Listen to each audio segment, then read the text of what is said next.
അമ്മ ഒരു 1000 ഉറുപ്പ്യ ഉണ്ടാവും. 1000 ഉറുപ്പ്യോ? എന്റെ ഇല്ല. എന്താ പ്ലീസ്, ഞങ്ങൾക്ക് തരണ്ട്, പിന്നെ തരണ്ട്.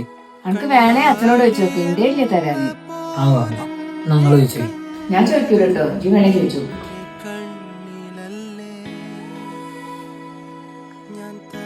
അച്ഛൻ ഒരു 1000 ഉറുപ്പ്യ ഉണ്ടാവും. എന്തിനാ? എനിക്ക് നാളെ ഒരു സ്ഥലം വരെ പോകണ്ടി. പോയിക്കോ, അതിനെന്തിനാ പൈസ? അല്ല, അങ്ങനെയല്ല, കുറച്ച് സാധനങ്ങളൊക്കെ വാങ്ങാണ്ടി. എന്റെ ഇല്ല. ഞങ്ങൾക്ക് തരണ്ട്. എന്ന് ഈ തീറ്റ ഉറക്കും കറക്കും തന്നെയല്ലേ ഉള്ളൂ, വേറെ പ്രത്യേകിച്ച് പരിപാടിയൊന്നും ഇല്ലല്ലോ. ഇന്ത്യയിലില്ല. ഇനി അനാവശ്യമായിട്ട് ചെലവാക്കുന്ന ഒരു പൈസ ഇന്ത്യയിലില്ല.